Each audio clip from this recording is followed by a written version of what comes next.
Good day, everybody. I'm Carla from Cathedral Art School. Thanks for joining me. Today's tutorial video is coming to you from my home studio rather than from Cathedral Art School because we are in isolation. So thanks so much for joining me. If you purchased kit number 1, this is going to be your tutorial video to give you some pointers and step-by-step in how to use your kit. If you haven't purchased a kit, you can still follow along and get supplies from your local art supply shop. Okay, let's get started. So for those of you that may have purchased our first alcohol ink kit, you would have received in your kit a bottle of alcohol blending solution. If you did not purchase a kit, but you have the ability to order online, you can pick up all the supplies that you will see here through Frame Masters, also known as Black Dog Art Supply here in Regina. So you can give them a call and they will deliver right to your house. So we want to have a bottle of our alcohol blending solution.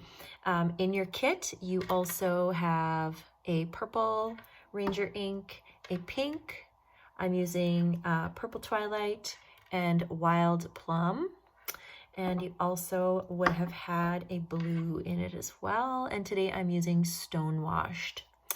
In your kit you would have also received some paper cards.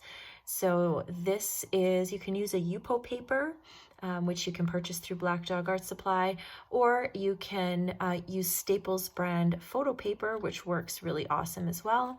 And you should be able to get that online and delivered right to your house. If you're using the photo paper, you just want to make sure that you are using the back side of the photo paper. You want it to be the high gloss photo paper. So the glossy side goes down and we're working on the back side of the photo paper if that's your choice. And then you also want to have a straw. We didn't include straws in the kit for obvious reasons because you have to put it in your mouth. So we're trying to eliminate germ transfer there, obviously. So grab a straw if you have plastic straws, or maybe you have metal or paper straws at home. Any of those will work really awesome. So we're going to get started. So the first thing I'm going to do is I'm going to open up my blending solution. And I'm going to start by adding a few drops onto my paper.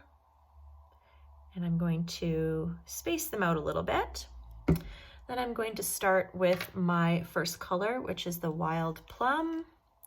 And I'm just going to put 1 drop of ink into each of those puddles of blending solution. Then I'm going to take my straw and I'm going to blow through my straw to move the ink around.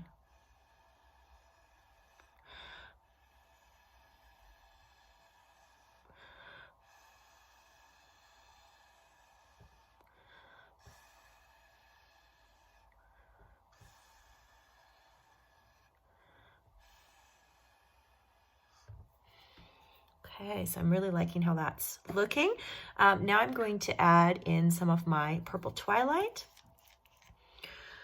So I'm just going to drop 1 drop just in this little region here. So there is some blending solution in that area. So now I'm going to blow and move that around as well.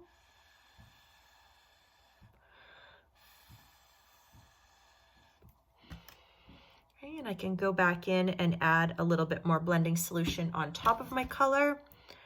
And you can see how it sort of pushes the ink out and creates sort of a ring of a lighter color. Okay, and now I'm going to add in some of my blue, which is Stonewashed. I'll try some of it over on this side. There we go, and I'm going to blow that around.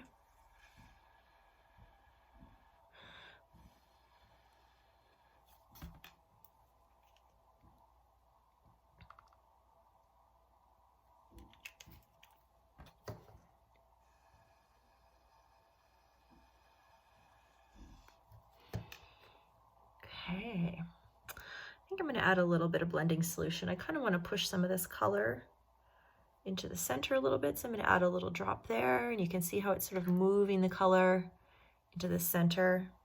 I think I'm going to add a little bit on this end as well. Okay, so I'm gonna let that sit for a second and just dry a bit. So it's creating a nice little bit of white space there, which I really like. What you'll notice today is I'm actually working on a plastic lid. This is just an old Tupperware lid that I had laying around. Normally I would be working on my white desk surface, but the ink stains, and so you want to make sure you have something down to catch any spills that might go off the edge of your paper, because you don't want to obviously get that on your work surface because it won't come off. One thing that we use at the studio a lot are puppy pee pads. So if you have a puppy or you've had a new puppy in your house recently, those work really great. They're very absorbent, and they are waterproof on the bottom, so you can lay one of those down and work on that surface. But this is what I had handy, so this is what I decided to use. Okay, so I'm really liking the way that's looking, so I'm just gonna set that one aside. This is one that I did earlier with just some purple and some pink. Okay, so I'm going to do one more. Okay, so again, I'm going to start with some blending solution. I'm just going to drop a little bit in the center here. I think I'm going to start with blue this time, so I'm going to add a few drops of blue.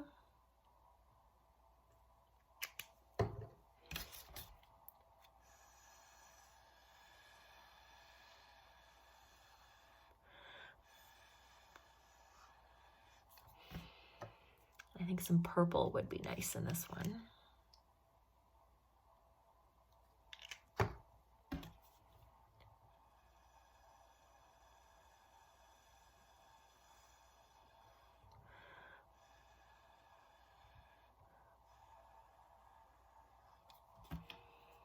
Okay.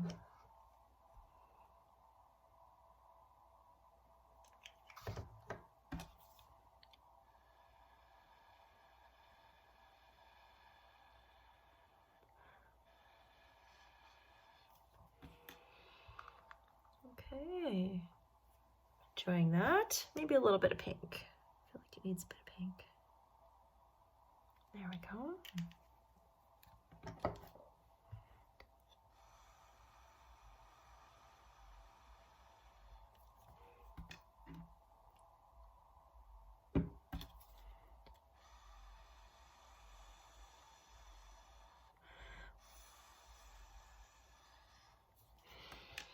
Okay, so I'm going to keep going with this one. I think I'm going to keep adding some pink into the edges there. So if you're working at home, you also have a ceramic tile in your kit. The ceramic tile is going to work exactly the same process. You'll want to use your blending solution and your ink with your straw to move it around. The nice thing about the tile is if you don't like what you've created, you can actually put a little bit of blending solution on and just use a Kleenex or a piece of paper towel and wipe it off and start over. So I hope you guys have some fun with your kits. If you're able to get your hands on your own supplies and you want to give this a try at home, it's super fun and super relaxing, and you can just play with colors and just see what you can come up with. So have a great day, you guys.